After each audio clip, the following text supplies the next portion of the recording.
Welcome to our last webinar for this month. And today we're going to be demonstrating super grain, superfood. Our kitchen food preparation team is all set to get started. But before we do any of that, let me take a moment to welcome you all to our last webinar. And we have an action-packed webinar ready for you today. And at this point, I'd like to introduce Dr. Alexis Restales, who is our associate professor from the Department of Sustainable Agriculture. And he would be sharing with you all, right after the demonstration, he'll be sharing with you all some information about the university's farm, how they're set up, and what the long-term and short-term goals are. And so stay tuned for that. But before we move on and let the food preparation team start showing what they have prepared for you, I want to take a moment to thank everyone who has joined us for every one of these webinars that we did this month.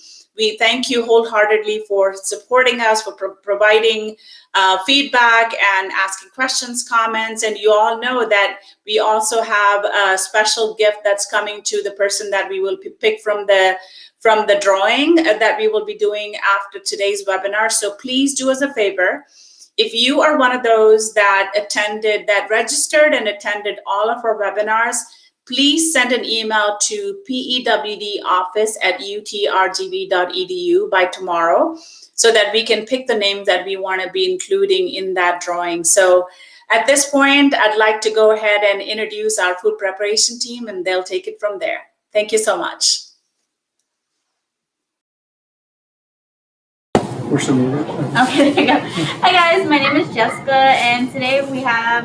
I'm Oscar. Yeah. Okay, so he's not really part of our team, but he's part of our media team. I'm part of the promotions for CFSI, the Campus Foods Community Initiative, and I'll be joining Jessica today for super grains and superfood. Okay, so we're going to be discussing all the different grains that we're going to be using today, guys. And so we're going to start off with our barley. So I'm just going to show you guys what the barley is. So this is a regular dried barley. And barley is a grain, correct? Yes, barley is a grain, correct. Okay. Yes. So this one's going to show you how it becomes after being soaked in water. It expands to about 3 times its size. Okay, and just a quick, how many cups of water would you need per, let's say, a cup or something like that, a cup of barley? Okay, so for every 1 cup of barley, you're going to add 3 cups of water. Okay. Okay. And you know it's finished when it's this size, correct? Yeah, so when it triples in size, that's when you know that it's ready. You can also go ahead and give it a taste just to make sure, so that way you don't have any crunchy parts in there. Okay. Okay, and so then another part of the barley is going to be roasted barley. And so we're not really using this in any of our plates, but I wanted to show you guys what it would look like. What can you use this for, the roasted barley? So roasted barley used to be used in coffee, even though it does not contain any caffeine. Okay. And then it is also used in some teas. If you look up some recipes, there's a couple of there for you. Okay, awesome. Yep. And so then we're going to move on to our quinoa. This I really had a hard time learning how to pronounce. It took me a while, and then I figured it out. So this is what the quinoa is. So as you can see, the quinoa has multiple colors within it. Yes. So that's what's really pretty about it. And quinoa is a grain? So quinoa is actually a seed. A seed, okay. Yes. Yeah. So for the quinoa, for whenever you're going to, whenever you rinse it off, or whenever you're cooking it, it's going to be just over the amount that you have. There's no specific amount of water. Just make sure you put it over the amount that you have. Okay. Okay. And this is room temperature water? So for this one, it's going to be a hot water. Hot water, Yeah. okay. So these don't expand too much either. So you'll see that in our plate when I show you. Okay. All right. And so then the next one is going to be the bulgur. And so this is what it looks like. This one is called the what? The bulgur? The bulgur. Bulgur, okay. Yeah. And this is a seed as well, or is it a grain? So this is actually a grain. Okay. So it's actually can be used for cereals. You can't use it just like this. You have to cook it first, And so for this one, for every 1 cup, you're going to be using 2 cups of water. Okay, and the way you would cook it is the same way you do the quinoa? Yes, yeah, exactly. Okay. You just soak. Okay. So yeah, so for this one, we actually heated up the water, and then we put the quinoa, and then we poured the hot water over it. Okay. And you just let it soak for about 20 minutes. Okay, so those are all the different grains that we're going to be using for today. Let me take those out of the way. Okay, so we're going to start off with the barley and the mushrooms. I'm going to show you what it looks like. This is our first recipe, right? Yes, this is our first recipe. Okay. And this recipe contains barley. Yes, so this one's going to contain the barley. Like I said, it expands, as you can see here. This is added with the color. So it's not too much color within the plate, but it's actually really delicious. I personally don't eat mushrooms. I don't know if you eat mushrooms. I was so scared when it was said, hey, you need to try it. But it's actually really good. You don't even realize that the mushrooms are there. Okay, so you mix these with a bunch of different ingredients. Would you cook these all together, or do you combine these at the end? So you combine them at the end. So what we did is we added the onions, the garlic, the mushrooms. We sauteed them. Okay. And then we added them to the plate. Okay. And this type of thing would be an appetizer, an entree. What time of the day would be good to eat something like this? Honestly, it could be good for any lunch or dinner. You can eat it as whatever you want, depending on how much you serve yourself. Okay. Since it does contain some healthy components, it's actually really good if you want it as a meal. And this is something that would be high in carbs, correct? Like good carbs for you? Yes, yeah, good carbs, definitely. Okay. So this is our plate 1. There we go. And that was the barley and mushroom recipe. Yes, barley and mushroom recipe. So then we're going to move on to our potato soup next. So this is the Peruvian quinoa potato soup. Okay. So this is what it's going to be looking like. So as you can see, this is the seeds that we used for it. And you don't really see too much of them. They're really small. And this is after you cook them, right? And so the same question I want to ask, do you cook them all together, or would you add them at the end? So yeah, you always add everything at the end. You gotta first cook the, you have to cook the quinoa first, and then you can add everything for the end. So while we were waiting for the quinoa to cook, we actually sauteed everything again together, which was the garlic, some red pepper, the red potato, as you can see in there. We added some carrots, zucchini, bay leaves. Also, just a fun fact too, whenever you guys use bay leaves for any soups, make sure you guys remove the bay leaves. I've worked in so many restaurants before, and every time we serve them soup and the chef forgets to pull out the bay leaves, some guest is always like, why is there a leaf inside my Oh, okay. plate? Oh, so you removed the entire leaf. So the bay leaf is just a big leaf that looks like it probably just came from something. And you're like, this is gross, but it's not. It's just an actual seasoning that you guys use. This looks something like super hearty, so this would be an entree, right? This is not something you eat before you eat the barley mushrooms? Yeah, so definitely you can use this as an entree. Okay. If you just want to serve yourself less of a portion, you can make it a snack. Okay. It's really, really good if you want to try it after or during, whichever you prefer. Okay, and that was our Peruvian quinoa and potato soup recipe. Yep. Yeah. Okay. So then the next one we're actually going to demonstrate live for you guys.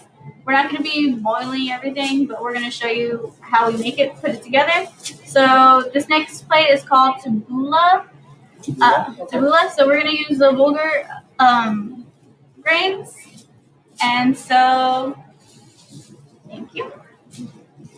So this is what it's going to be look like after you soaked it. So for this one, like I said, we heated up the water, we put it to a boil, and then we did the grains, the dry grains, we just poured the hot water into it, and then we let it soak for about 20 minutes. We checked it.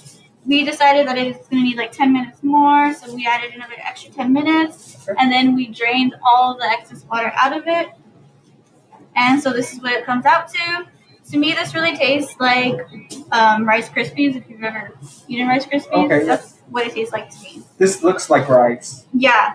So it's a grain, and yeah, it really does look like rice. It can be used as a replacement for the rice. Oh, okay. It's really good for people that have diabetes because it releases the starches more slowly. Oh, okay, nice. Okay. Awesome. Yeah. So we're going to show you that. We cut up a whole bunch of parsley as well. This is going to be for parsley. So we're going to use a lot of it. So with the parsley, we're also going to use tomatoes. The amount of parsley we cut, it kind of just got all over the place while we're cutting everything. So it's in our tomatoes as well. But this is just the tomatoes cut up with some parsley in it. And then the next thing we did is that we have some garlic, some lemon juice, some cucumber, and we added some red pepper flakes. Okay. So for this one, we actually took a little bit of a process. So for this one, we cut up the cucumbers, we diced them, and we minced our garlic. So minced is when you cut it into extremely small pieces. Yeah. And I put the garlic within lime juice, or lemon juice, sorry. So that way it could absorb most of the flavors, so that way it's not too strong within it. And then we added it to the cucumber, and then we added some more lemon juice. And so it's kind of just cooking in there, and then we added some red peppers. Okay, and the red peppers is just for looks, or is it like to give it like a kick to it? Both. Both? So Okay. yeah, so for this we're going to be using a lot of colors either way, but it's always nice to have extra color in there. Okay. And then of course the spice. Okay. So for this we're going to have to drain it. Let's see if I can use it on the camera. Okay, so I'm just going to pour it in a strainer. Okay, so she's pouring it in the mesh strainer. Yes.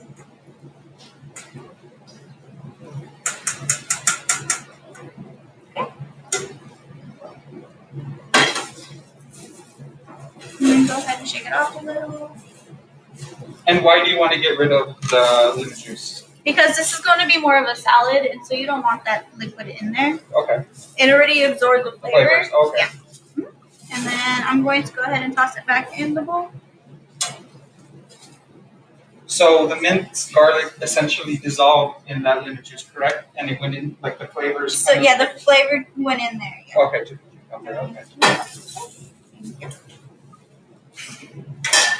And so this is going to be it drained.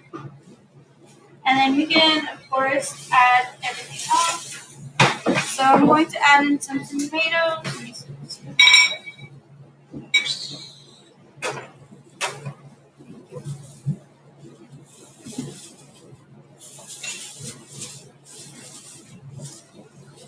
So then I'm going to add in some tomatoes.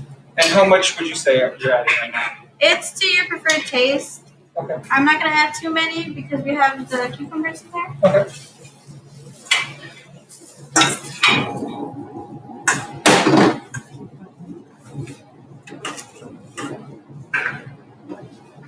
What's next? So then we're going to add, we can add the parsley next. Okay. So the parsley, I'm going to just scoop it out like this now.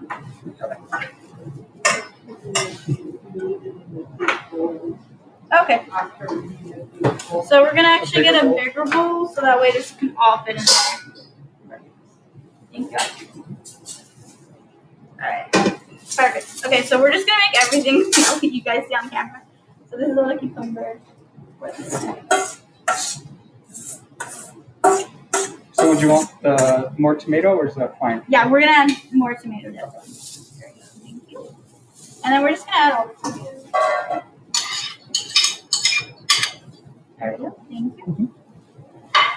And then we're going to add all the parsley. So parsley is also good for you because it contains vitamins A and C, and it contains a small amount of iron as well.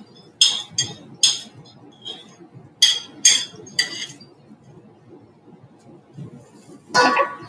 So I'm just going to mix this together really quick so that way you can see just the fresh vegetables together. Okay. I think it has a really nice color.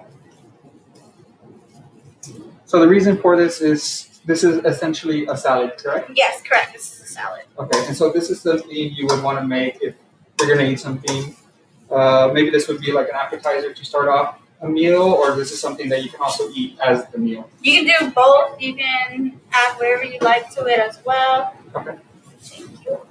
Now we're adding the bowl Bulgur. of bulgur. Okay, so we're just going to. Add it all. I'm going to portion it, so I'm going to see how it looks first. Would you like a bigger spoon? Yes, please. Can I have the other one actually? Yeah. Thank you. I'm just gonna toss it.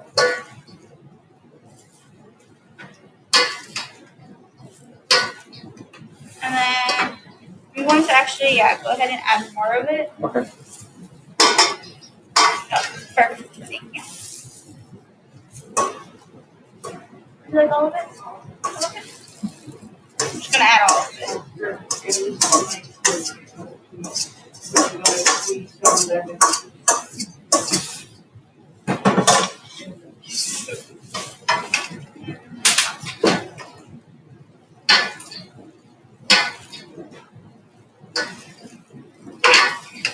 And so to add a little bit more flavor as well, I'm going to add a little bit of salt to it.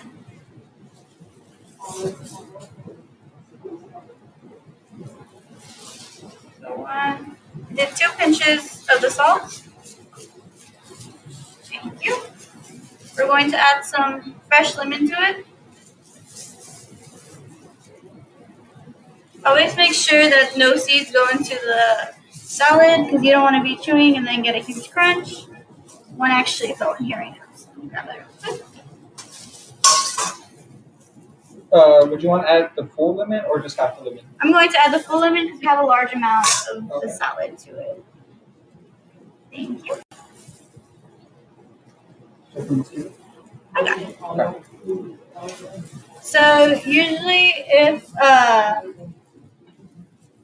you guys want beforehand, just to be safe, you guys can always squeeze a lemon into another jar and then add it after, so that way you know for sure that there is no seeds within your salad.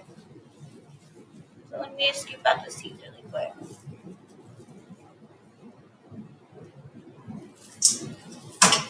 Perfect. And then we're going to add some olive oil. So this is 1/3 cup. We're going to add it twice, correct? Correct. And this is used for like the dressing.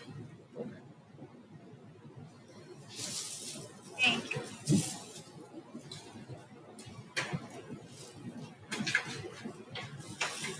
Okay. And then we're going to go ahead and mix it again. Thank you.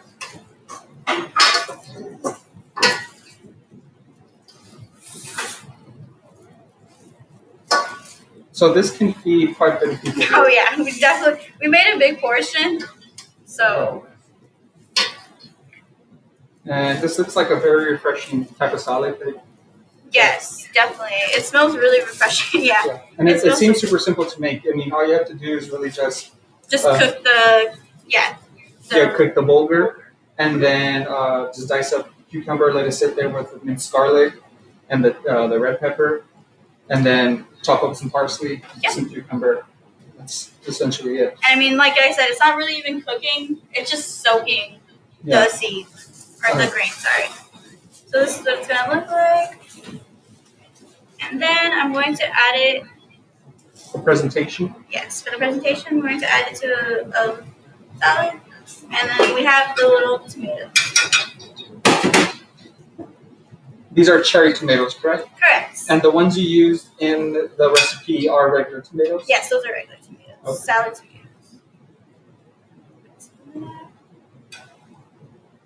So essentially, you can eat this, wrap the lettuce around it. Eat it like You can eat it as a wrap if you like. You can just pick at it as itself. Okay. But yes, the parsley will take over the salad for like the leaves. Yeah. All right. But yes. Awesome. I'll go ahead and taste this. You want to taste that one? Yeah, perfect. I think our spoon went missing. Our spoon is missing. There you go. So I'll go ahead and give this one a taste. So I'm just going to get a little spoonful. I'm going to take my mask off.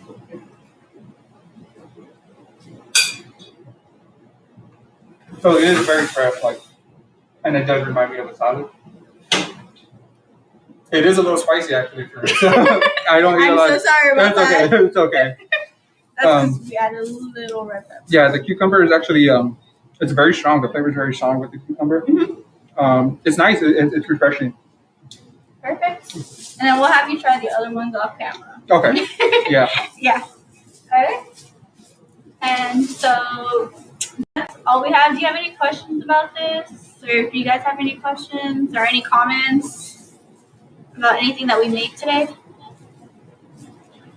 Looks delicious. Looks delicious. I'd love to try this dish. Yes, we would love for you to try it. You can find these recipes on our website. If not, we can introduce our guest speaker today, Dr. Alexis Laceles, and he'll go ahead and continue the conversation.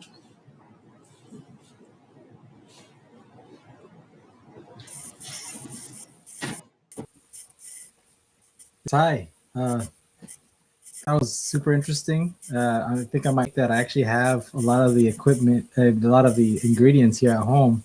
So I'm eager to try that delicious looking meal. I will tell you right now, for those who are preparing that kind of food, it is tomato season. And we are actually growing a lot of tomatoes at the UTRGV Farm. Now, for those of you who don't know, the UTRGV actually operates a 5-acre farm in Edinburgh, Texas. The farm is a partnership with the First United Methodist of Edinburgh.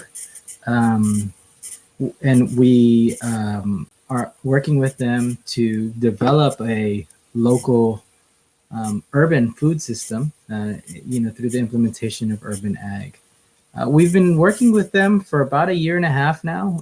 The university entered into an agreement with them, and they help with the church actually helps with subsidizing the cost of the land rental in exchange for the university using the property to build a working farm and a model for urban ag here in the Rio Grande Valley. Well, as our team mentioned, my name is Alex Rosellis. I am an associate professor in the School for Earth, Environmental, and Marine Sciences, and I also have a joint appointment in the Department of Biology. I actually run the program in agroecology and sustainable food systems. So agroecology is the study and implementation of ecological principles in agricultural systems. So mimicking a lot of the processes that you might find in nature on a farm in a way that really enhances kind of the natural production of food. And so we do a lot of research on cover cropping, on which is a practice of soil remediation through the planting of non-harvested crops. We do a lot of work on soil health and soil conservation, and then as well as different techniques for dealing with pests and drought, some of the biggest pressures here in the Rio Grande Valley and elsewhere, by doing different techniques that are independent of the use of chemicals or other major interventions that you might find in conventional ag systems. Our program actually helped start the university farm, which we call the Hub of Prosperity. And I think our team was going to be showing you guys a little bit about what the Hub is about. But ultimately, you'll see right here our website, which is www.rgvagroecology.com/Hub of Prosperity. You can see it there on the website. And this is the portal that we use to demonstrate what we work on as part of my program, and in particular of the farm that I mentioned, the Hub of Prosperity. You actually can go and visit this yourself. I'd recommend you kind of peruse the entire website. But this link right here actually demonstrates the model of agriculture that we're trying to promote with this initiative. So our main focus at the Hub of Prosperity is combining research, education, and community in an example of an urban ag, the implementation of an urban ag, where all of the food that is grown in the area is actually provided to the community.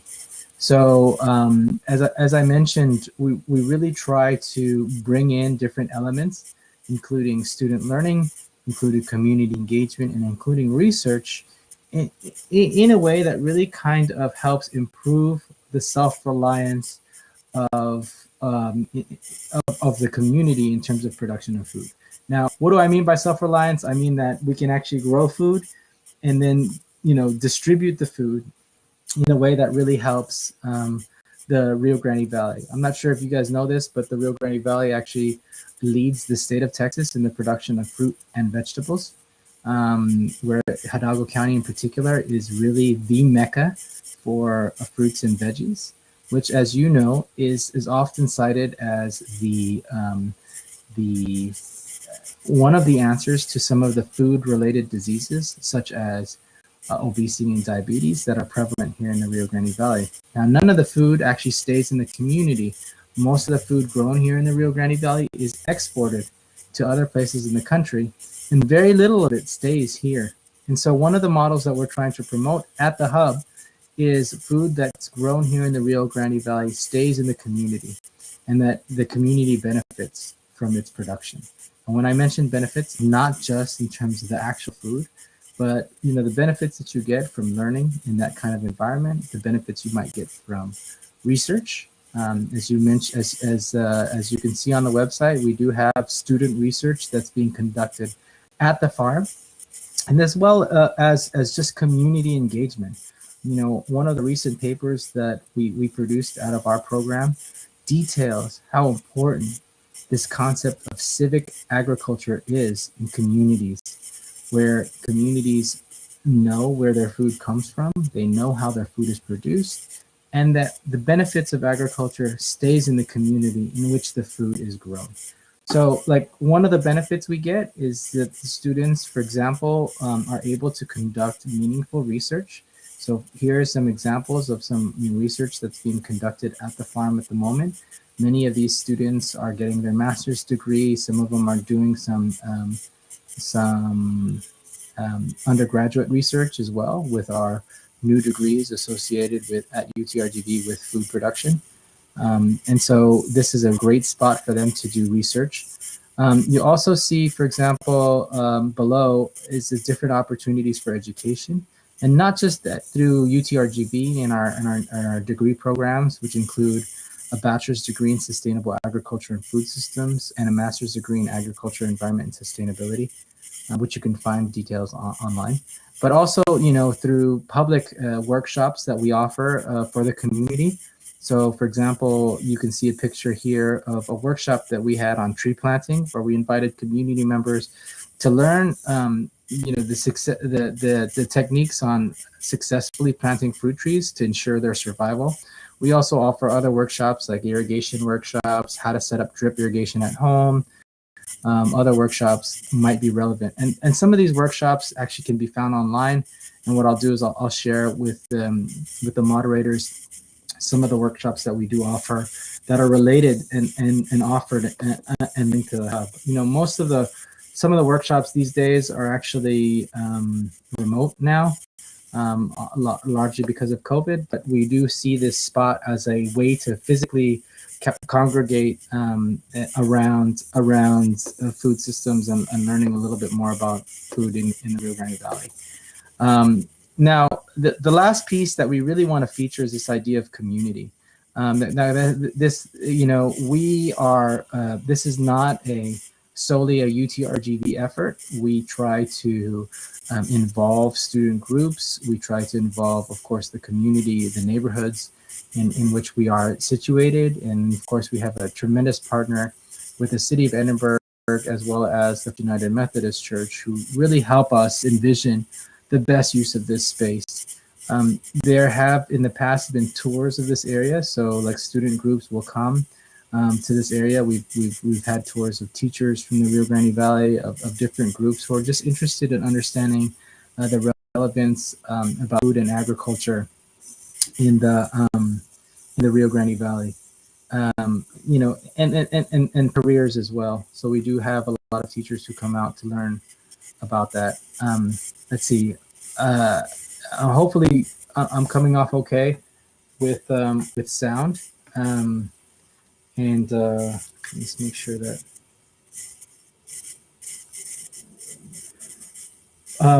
Ultimately, what we really would like to do is invite the local community to come out and see the farm. If you are interested, you can go on this website and coordinate a tour of the farm. We have student workers there about 30 hours a week, and any of them, including myself, are eligible and able to take you guys around the farm to show you what we do and show what we grow. Finally, last but not least, is this idea about food production. So this is a working farm. You know, we're not just here to like teach and teach classes. A lot of the food that we grow here is sold to the local community. You are welcome to go onto our website and purchase the food yourself. You can see we have worked with the Campus Food Security Initiative to really show to really highlight some of our food and showcase some of our food that we've grown here. Some of the food that has been included in the videos produced by the Campus Food Security Initiative have come from the hub. And as I mentioned, right now is we're starting the beginning of the heart of the tomato season in the Rio Grande Valley. So we have about 2 months of just prime tomato production. And you can go online and you can purchase some. Starting this week, you can purchase some online, and I think the link is on this webpage right at the very top. There's a portal that we use where you can go online and you can purchase food based on quantity as well as, you know, what you want. Currently at the hub, we have 22 different varieties of tomatoes. We are actually testing them for resistance to pests and resistance to diseases that are commonly found here in the region. We're also we're taking data on actual, you know, pounds produced. So here's the portal that you'll see. Pounds produced per plant, and we're kind of really using a research-based focus to kind of hone our craft. You can see some of the things that we're producing right now. They're all online. You can purchase them, you know, by bunch. You can purchase them. And this is actually, due to COVID, we've pivoted to be able to offer kind of a remote pickup where you just drive up and there's a bag ready for you, you know, with your purchase. So feel free to peruse the website. I mentioned to you, we're really looking at this to be a working farm where all of the proceeds in the farm goes back into the sustainability plan of the farm. So this is how we hire student workers. This is how we buy equipment and really fund and support what we do at the farm. You know, one of the things that I think is the most important to highlight is about benefits that we get from food production. Now, you might think, okay, well, some of the best benefits we get is just actual calories by food, right? But as the demonstration told you today, that there's more than just calories. Obviously, there's a lot of joy that people get from food production. And at the hub of Prosperity Farms, we actually try to maximize some of those other benefits, right? So I'd encourage you guys, you know, to visit and, you know, get some joy of taking a tour and having some educational benefits from the farm. And then also, you know, reaching out to me and seeing other ways to connect. If I understand, we only have a couple of minutes left, and, you know, there is a video that we can show, although we may not have time, and maybe we could just we could just leave the rest of the time for questions.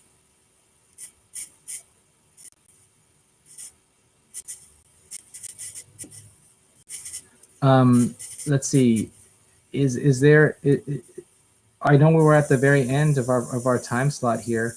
I'm gonna let the host kind of take over and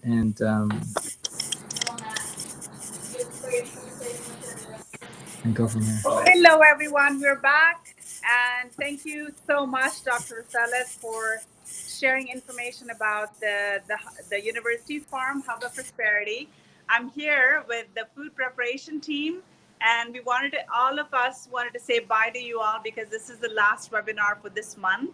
We will be rolling out a lot more interesting webinars in the coming weeks. Look out for that information. But in the meantime, have a wonderful day. If you have attended all of our webinars and registered for it, please do send us an email at pewdoffice@utrgv.edu. So here, signing off from the CFSI training site with all of our food preparation team. Say bye, guys. Bye. Thank you all for joining us today.